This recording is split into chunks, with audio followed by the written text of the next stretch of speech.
Hello everyone, welcome to the presentation today. I want to tell you a little bit about our degree in data science. If you have any questions already, so you can already put that in the chat and I'll try to address that. Okay, I think that's a couple of minutes after past 1, so let's start. Once again, very welcome everyone to this short session, a short presentation, which is related to what we do in our degree MSc Data Science. My name is Marco Thiel. I'm a professor and I'm working in the physics department as an applied mathematician, and I'm also the degree coordinator for the MSc in data science. So what I want to do today mainly is tell you a little bit about why we do data science, how we do it, that you get a little bit of an idea of how these courses would be run. And of course, there are lots of exciting bits in data science. We work a lot with companies. Some of us work part-time in companies, consult for companies, so we know what these companies want, and the MSc is a degree that actually focuses on getting the students ideally prepared for these kind of jobs of data science in the industry. Now the talk is entitled From Data to Knowledge, and that encapsulates a little bit what we want to do. So this is not a degree on programming, this is not a degree on individual techniques or just like machine learning only. This is a degree that teaches you all the techniques and technologies that our industrial partners think are relevant. So we spoke with companies, what is relevant for this? And why is that relevant altogether? Because, of course, companies and governments, the police forces, administration, everybody gathers more and more data. So here in Aberdeen, we have very strong oil industry, and they also, of course, measure everything on oil rigs and so on, and have to analyze the data. So the members of staff who will be teaching this have a lot of experience with that. They have worked for many different companies and entities, so that we know what is required. And mostly what is required is that you can actually think yourself into the problem, that you understand what the problem is about, how to address the problem, and how to really make sense of the data that is available. So here's a little a quotation from Sherlock Holmes. It's a capital mistake to theorize before one has data, because what happens is that you try to twist your facts to suit your theories instead of theories to suit facts. Now, in physics and in the natural sciences and applied mathematics, we are very much used to taking data observations, experiments, and turning that data into theories to make predictions about how certain systems behave. And that's a very long-standing thing, of course, in the STEM subjects. Now, what happens is that these technologies, the techniques, the way of thinking about data and how to make sense of it, that has moved to many other areas as well, to lots of areas in finance, business, administration, health sciences, how hospitals are being run, and so on. So we transport basically ideas from getting understanding from observations, getting understanding from data into all sorts of other fields. And that makes graduates of this degree really, really interesting for industrial partners. Because very often making these predictions about processes that happen within a company or so can save them a lot of money and give them understanding of these processes. So this particular presentation is prepared not in PowerPoint, it's a kind of system which is called the Wolfram language, Mathematica in this case, and everything I show you in terms of the calculations will be done as we do it, and that's similar to the lectures that we deliver. So data science is something you really need to do, you need to learn by doing. You can't just learn it by watching someone doing it. So all the lecture materials are given in this form so that the students can work with the lecturers through the material and modify the code, modify the data to just figure out whether they really understood everything. By the way, we also have a Twitter account, so please subscribe to that so you can see a little bit what's going on. I also have office hours. If anybody's interested, I can provide the link to that. So it's always Wednesday from 1 to 2:30 in Aberdeen time. And I've got an email address, of course, as well. Okay, let's talk a little bit about what we really want to do. So what we want to do is more than just computer programming, running algorithms. We really need to make sense. And one of the important bits is that when you want to make sense of something that's going on in the industry, you need to understand what the question is about. You need to understand the system. So we really look at the system, at the world, at what the company have in terms of data, what the police forces have in terms of data, and so on. And then we need to build a sort of model of this. This can be a statistical model. It can come from a regression model. It can be a model of differential equations. It can be all sorts of different types of model, many computational models and so on. Then we analyze this. And in particular, when we do these kind of steps, by looking at the real world, we take information from the real world, observations, and have to incorporate that into the models. That means we have to analyze what we see, and that should give us information about how this model should be built and what the parameters of the model are and so on. So basically the idea is that we come up with a mathematical description of what is going on, and this description hopefully then can be used to make predictions, get explanations for what is going on in a particular system. And then we compare them to the real world to see again what we see on the oil rig, what we see in an accident that has happened, a traffic accident or so, and we want to reconstruct. And we can use the data to just go through this loop again. So this is basically a mathematical modeling or a science paradigm. So this is how science works. And data science tries to apply a scheme like this to all sorts of different areas, and sometimes with very surprising and powerful applications. So what we need to do this is we need to observe the world. We need data. Without data, we can't actually make predictive models. We can't predict how things are going to develop. We can't really advise company CEOs of how to take certain decisions. So lots of different ways of where I'll speak about this, how to get data, how to measure data, how to download data from the internet and so on. And that is also part of the degree, that you learn a little bit how to get data, curate data, get it in a form that is computationally accessible. So data science is a concept to unify statistics, data analysis, and their related methods in order to understand and analyze actual phenomena with data. This comes from the Wikipedia article on data science. It uses techniques and theories drawn from many fields. And for example, you use mathematics, statistics, computer science. You also need domain knowledge. That means if you model something in the oil industry, you will need to understand a little bit what's going on in that system. If you help people from the NHS improving the health system or the way that hospitals are run, you will need to understand a little bit how hospitals are run and what is going on there. So that is an important thing. Data science is not something where you lock yourself into a room and you do it on your own, but you really have to talk to people, you have to understand their problems, and then use all these very powerful methods, apply them in the right way to make sense of what their problems are, to make sense of the data that you've got, and then help them to take valuable decisions. So here are a couple of things we would look at. So here is, for example, a measurement of my office in the university, and this is a little device that measures CO2 levels, which is basically a gas that's being produced when you breathe. And what you see here, this is over a couple of months. You see that we have about 5 spikes. These are the 5 weekdays, so from Monday to Friday, and whenever I'm in the office, the CO2 levels will increase, and over the weekends they are usually lower, even though that sometimes I might come in also over weekends, and you see that too. So this is kind of information drawn from CO2 levels in my office. When you work for cities or for governments, you might look at things like this here, which is basically data from New York City. These are traffic accidents. And what we look at here is where do these accidents happen, and then we actually distinguish between fatal accidents and non-fatal accidents and try to figure out whether there are differences. So are there certain regions like here where there are lots of accidents, but they're not fatal, as opposed to a distribution of fatal accidents? And then we can look for correlations with, for example, driving speeds, traffic density, time of the day when these things happen, and so on.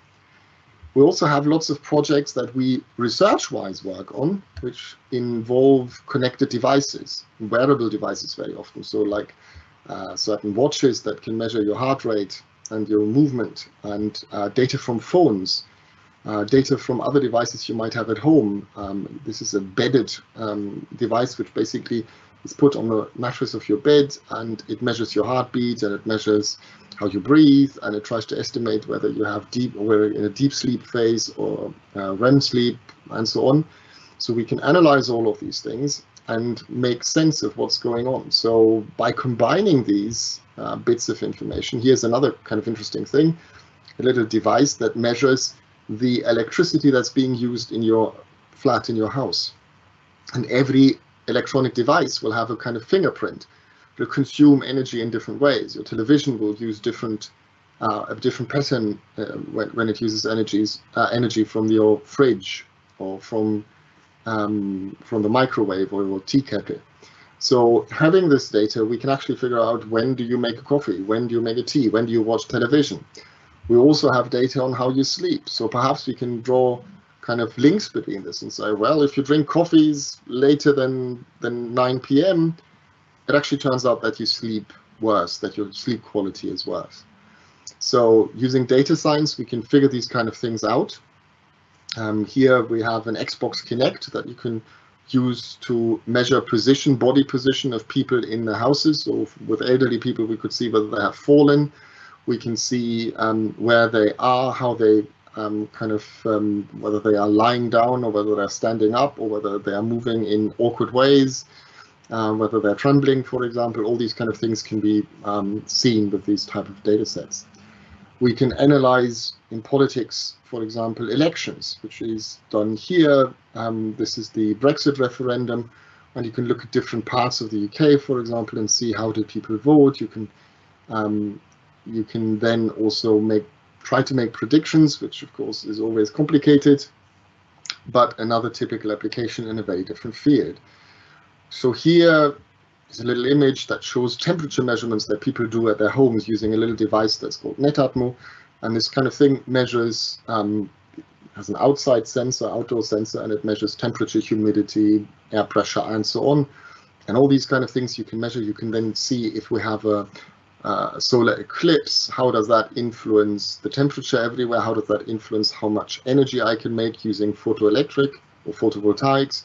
And how do I have to compensate as a state to keep my energy grid constant and stable? And you can use some patterns here. This is a beautiful picture of, like, start somewhere in Europe and find your shortest driving path to Rome. And then you could kind of figure out which paths, which streets are used more than others. And then you could make calculations about if a street is blocked, what does that mean for the traffic, for example. Here's an image which is exaggerated in terms of the height, dramatically exaggerated, but it shows flight patterns of a single aircraft, where you follow an aircraft and you see where does it actually travel in the world. Or we can write little programs to figure out how the internet is connected. And this is very short code. It's just a couple of lines to extract these kind of connections. This is actually, I think, starting at the main university website and then seeing how all the links go out from there.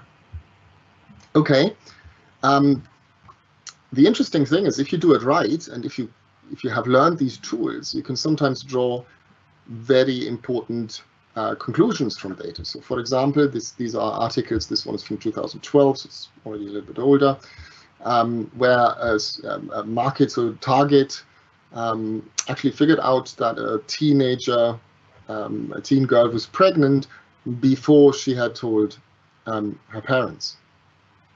And the idea is that basically by just looking at online behavior, what are you Googling for, what are you looking up, what kind of products are you looking up, you can draw these kind of conclusions about shopping behavior, for example. There is also another article here about how secret services, how the GCHQ and NSA in the United States, how they can use meta information from your telephone to infer all sorts of information about your religion, your beliefs, how you stand on weapons, for example, and all sorts of things. And this is from meta information, so they don't even have to listen to what you're saying. They just have to see with whom are you talking and so on. And they actually show that under the legislation that was valid at that time, it would basically allow them to monitor everyone in the United States. It's kind of a very interesting paper. It's interesting that you can do these things. And that, of course, also means that there is lots of ethical kind of things and legal kind of things that we need to think about, because it's very easy to do things that perhaps are unethical or illegal. So we need to understand these kind of connections too. So you've certainly thought about data science, and you've heard a lot about data science, and there are typical problems when we look at data. And here are typical problems that come these days very often with data. One problem is volume of data. Sometimes you get huge data sets, many terabytes, hundreds of terabytes worth of data.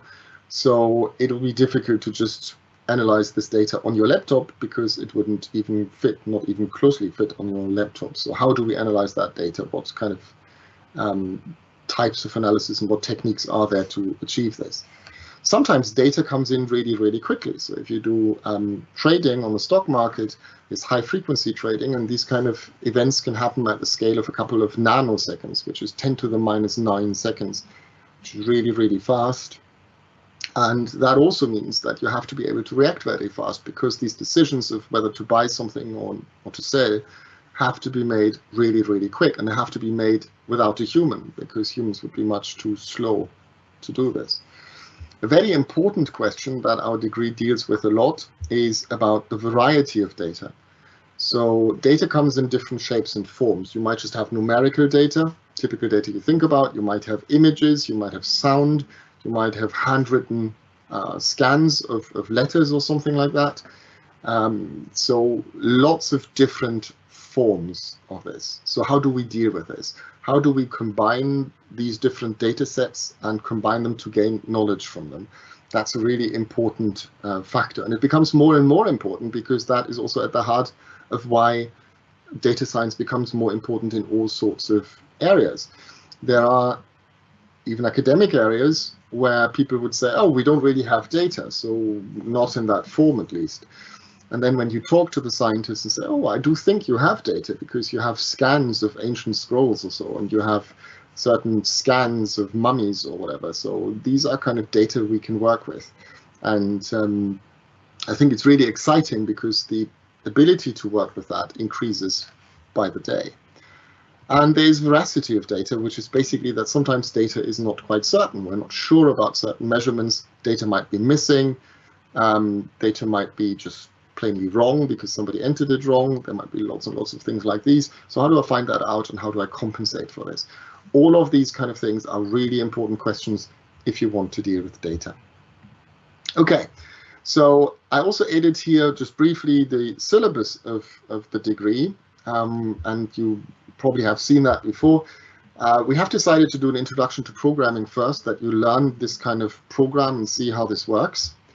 There will be an introduction to data science, which walks you through the data flow. So how do I get data? How do I organize the data? How do I store the data? How do I analyze the data, draw conclusions, and visualize the data as well? So it's kind of a condensed version of an entire data science workflow. And then you learn more about statistics, which certainly is very important for data science, and time series analysis, which allows you to do things like analyzing stock market data or climate data and so on. And then the fourth course, a very popular course, is about machine learning. You might know that we have another degree at the university, which is artificial intelligence, really interesting and kind of related degree. In this degree, we also do artificial intelligence and machine learning, but geared towards data science. So it's one course out of many courses, because there are so many techniques and tools that are relevant for data science, that machine learning is one out of lots and lots of kind of approaches, an important approach, and you learn a lot. And we use this high-level language as well to enable you to do this. So if we have time at the end, I'll show you how easy it is to actually get your first neural networks or your first approaches for machine learning up and running. Then there is data visualization. Sometimes data is so vast and the conclusions are even difficult, but you might want to represent it in ways that people immediately get the idea. So you work in a company and you apply all these advanced techniques and tools, and decision makers might not be familiar with them. So you have to represent your results in a way that they can really understand what's going on. So we also teach you how to kind of present your data, how to communicate your data, and that course is for that. There will be another course with very advanced applications, advanced statistics, additional things that more modern techniques and tools that are not always covered, but we found that they are very important because you need a good toolbox with lots of different tools to be prepared to answer each and every problem that might come up in an industrial context. There will also be a little bit of audio and video analysis. And again, for all of these things, we have lots of examples. We have lots of applications that we use. For example, you could think about swimmers in a pool and you want to measure how they perform. You want to know their heartbeats, but you don't want to attach sensors to them. So something we can do is we can use a video recording, and when your heart beats, your skin tone changes just ever so slightly. And we can use machine learning to figure these changes out. Now, whenever your heart pumps, your skin tone changes because it pumps blood just under the skin. So we can increase that using data science, and if you make a video out of it, it looks as if your head is kind of, your face is glowing in different colors, and you can kind of read off the heartbeat directly. So there are a couple of people who will teach into this course, as I said, we all work with data on a daily basis. We work for companies, and therefore have this understanding of what is required in this area. Now, let me give you some examples in the last couple of minutes before we come to questions. So here's a simple thing. So here's a student, and she appears to be kind of flying. Of course, she's not. And actually, the article that had this particular picture was called "Mathematics Gives You Wings," and the whole thing is based on something that's a partial differential equation. You would not need to know how to solve these equations. We will use computers to do just that. So I'll show you how easy or difficult this is. So here we have an image, and in this image you see two boats in a harbor, and let's assume you want to get rid of these boats. You want a harbor without the boats. So there is a way of masking this, so basically pointing to the areas that you want to remove.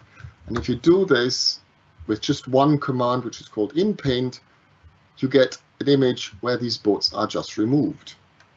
And the image that you see isn't just like cut some part of the water out and copy it somewhere else. It's really something that is not that repetitive. And if you don't want to mark, well, if you have different problems here, for example, is an image with a crack. So you can mark the crack, and it removes this crack from images. So it kind of calculates what is likely to be under this, even though it's never seen that data. Here I don't even mark what's going on here, so this program will do it automatically. So I've got an image and I want to remove this date. And again, with the very same command in Paint, I can just remove the date. These are techniques that are very, very useful because you can clean up images, you can modify images, and you can also do some other things that we briefly discuss. For example, here, this is a painting. It's called Starry Night by Van Gogh. And what we could ask, we could now block some of this image and ask the computer to fill it in again. So what was under this blocked part? But we could also do something else. We could assume that this is the part we see, and actually the picture would go outside of the box as well. So this is, imagine that this was only a part of a larger picture with the frame removed, and we wanted to see what's this frame like. So what I can do is I can run this, and you see here, that is the original image. And I now ask a neural network in that case to extend the image outside of the image. So basically, as a computer, what do you think, how would this image look outside? And of course, the program has no understanding of mountains and of villages and of the sun or the moon in this case, the stars, but it'll kind of expand the image in a sort of pattern-wise reasonable way to achieve just this. So how do we understand what these neural networks are doing? How do they do these kind of things? And it's quite impressive that this works. I'll show you some more. So how does this work? How difficult is it for you to program that yourself, basically? Okay, so we use a high-level language, and machine learning basically comes in different flavors, and one of these flavors would be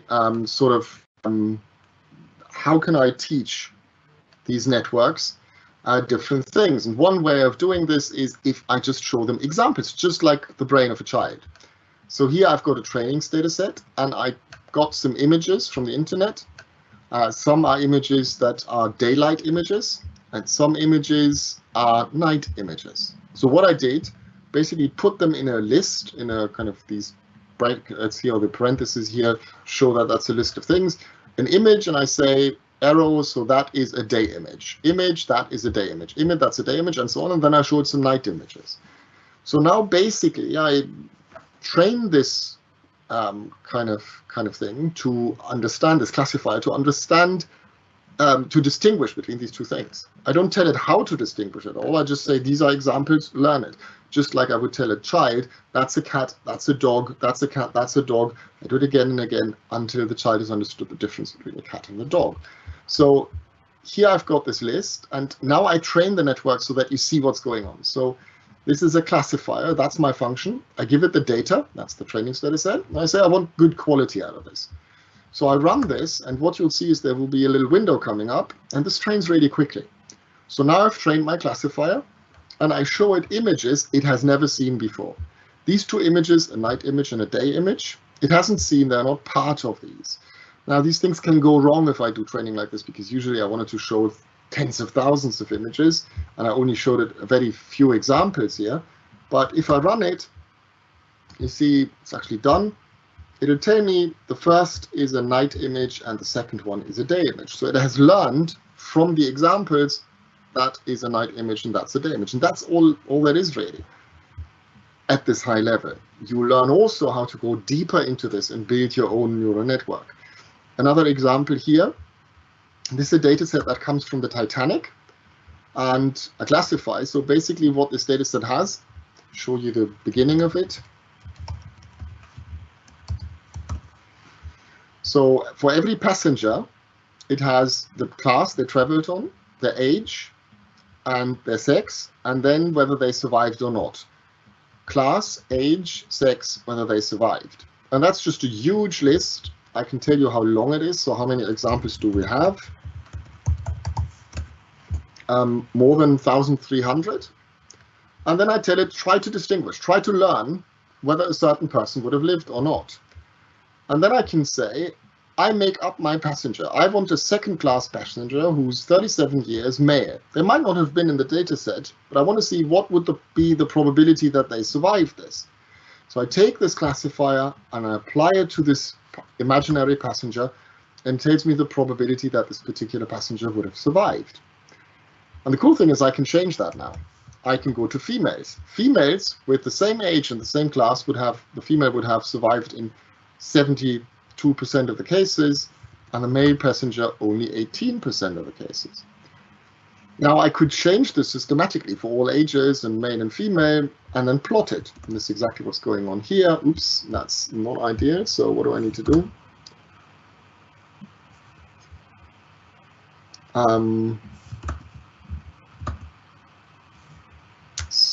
So I do, okay. There's something defined from another page. Here we've got the images. So female first class passenger, you see if they're very young, there's a very high probability, close to 100%, 95% that they would have survived. And even if they were quite old, they would have survived with a high probability. Whereas male passengers, third class here, for example, even if they were babies, they were very unlikely to survive. And that is without making a mathematical model in terms of equations, in terms of differential equations, which you might be used to if you have seen any physics. This is just based on the data, and it's quite impressive that this works that way. You can also, of course, make images. Here's a short image, which we'll learn a little bit about. So in 3D, so if I have red and green or cyan glasses, I could see that this pops out of the window, and I can calculate these things. And here I show it just for a simple function. But the cool thing is, we can also do it for images. Now, here is an image of my son. And what modern phones do, so this was taken with an iPhone, it actually automatically measures the depth. That means how far certain parts of the body are away from the camera. And the brighter parts are close, so this is the tip, so some hair coming off, and then the background is dark because it's further away. So instead of just having this image, I also know how far away this is from a camera. And if I do this, I can make these images also 3D. In fact, if I have that, I can make a 3D image of the head, so just the front in this case, but I could basically make a 3D image of the head just from that one image. And it turns out that I can use the iPhone for this, but I don't have to. Because if I don't have an iPhone, I can just take the photo and then make a machine, a neural network, estimate from this photo what these distances are.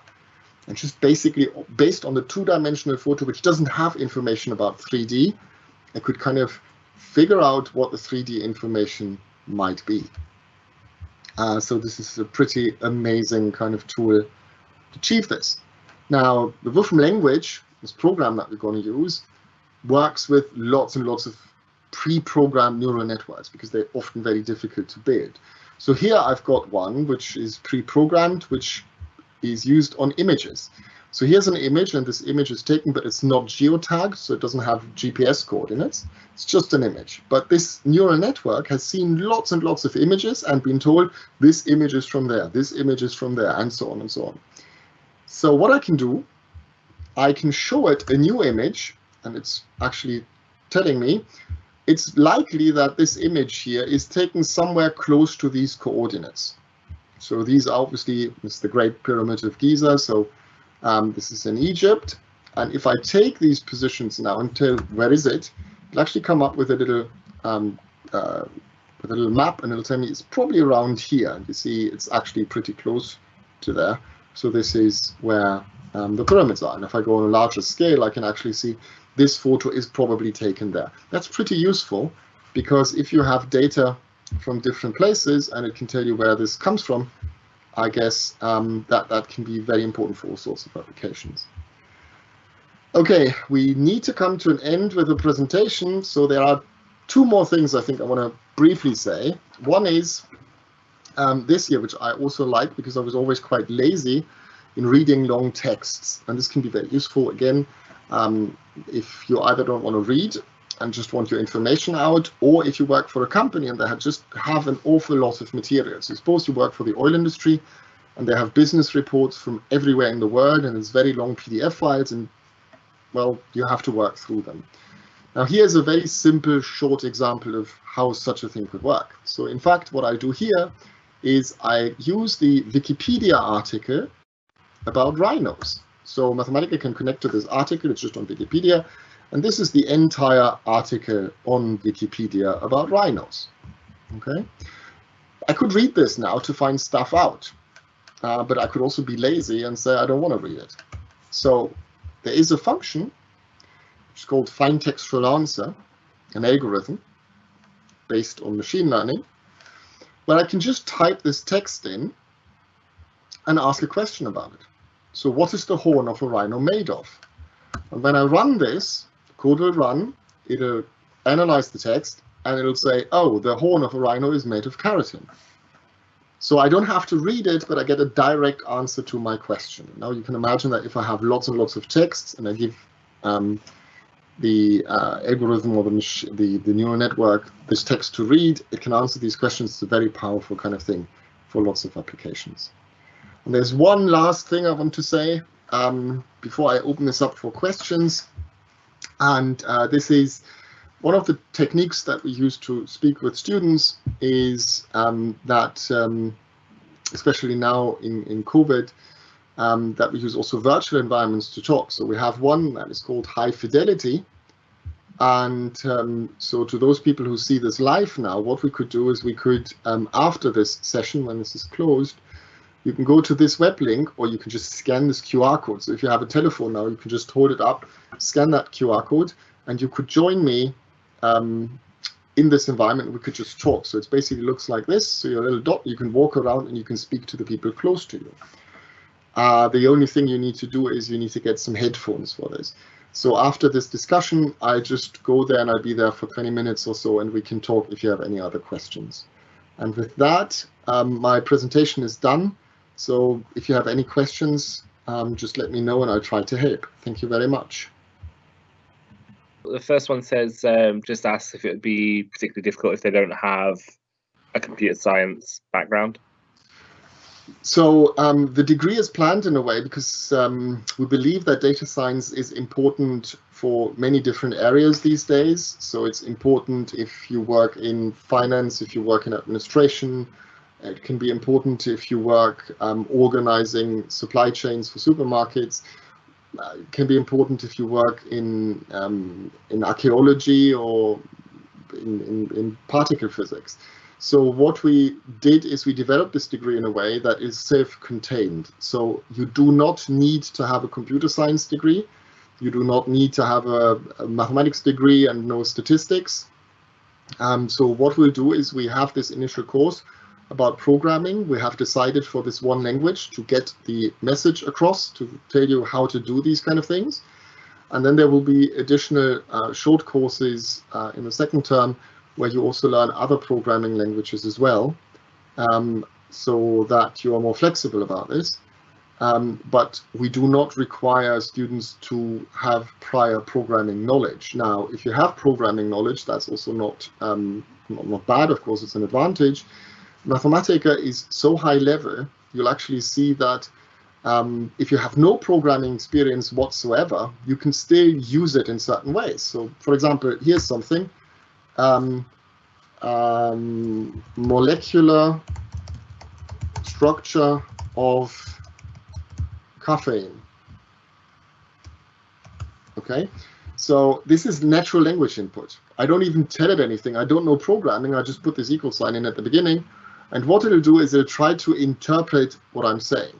And if it's not doing anything else, which it could be right now because I just started lots of things, this should actually be much faster. It would look up what caffeine is, and it would basically draw you a 3D molecule of that. So you can actually, even with just natural language, type this thing in. So what we aim at, we give you high-level functions like this fine textual answer there, and tell you this is one way of doing it. But the more experience you get, the more you deeper learn how to do things at a more lower level yourself. And that means that if you are very good at programming, you might be able to go some levels deeper to do this. But if you're not a specialist programmer, you don't really need this. However, if you have a background in finance, that might help you for certain projects because you already have the domain knowledge, or if you come from medicine or so. So we don't require you to have any of this. Everything you know is an advantage, but you don't need that to follow the course. Do we have any other questions? There's one more there currently that asks, is all the software provided? Yes, so the software, in particular this software that we use for all courses to get homogeneity, so that that all the courses feel similar, that you can run this. So if you were to run this, you could say, instead of looking at this, I have a different question about a different article, so that you get experience with this. This software is provided.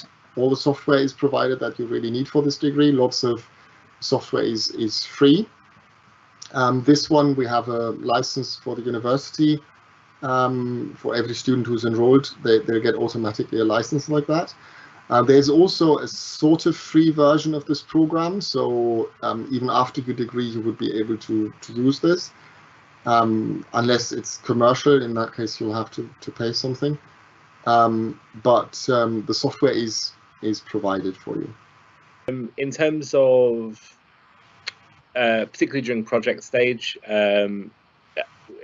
could you sort of expand on the opportunities students might have to engage with real businesses and things like that, get some industrial experience?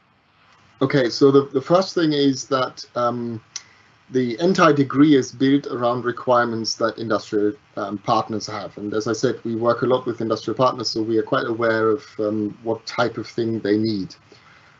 They say that they can find somebody who can do statistics, they find someone who can program, but this is a collection of skills that we work towards in this course and deliver to students. that makes them really, really interesting for students, for companies. So in the course, during the lectures, you will see lots and lots of examples that are actually very realistic in terms of what could come up in a company. There will be the last taught course is called case studies, and again you will see cases where industrial partners or industrial institutions have used this. So last year we had someone from Coca-Cola, for example, from a medical company from Aberdeen, and they were also talking about how they would be using these kind of technologies. The project in the summer is potentially run with companies. So some companies offer projects. So we had people working in a medical company now, some of whom actually got hired by them. So they either worked with them or got hired by them. There were other people deciding to work with academic partners, and they even wrote papers about their work. So there are different opportunities. We try our best to provide some projects with outside industrial partners. We can't guarantee it for every single student, but what we do is, if you as a student come and say, I want to work in the oil industry, I spoke with them and they would be interested in this project, we try to make this happen so that that you can work on that project. For example, you say, I want to work with some of the oil companies here, and they have data, they want you to analyze that. We would try to help you support that. That would then offer you hopefully a relatively smooth way into such a company. It depends on a number of factors. So, for example, if they give you data, we're happy to sign non-disclosure agreements, but we obviously, as academic staff, would have to be able to see the data that we can evaluate your project. But otherwise, you could use that. The projects that are not done with industrial partners could be done either with academic partners from other areas. So we had some people from a medical institute, and they would be working about with NHS-related problems. And then there is a whole range of opportunities with academics at the university, who again would give you very industry-relevant kind of projects to work on. Various ways to get in touch with Dr. Thiel. So we'll put that detail in chat shortly. Thank you very much. Okay, thank you.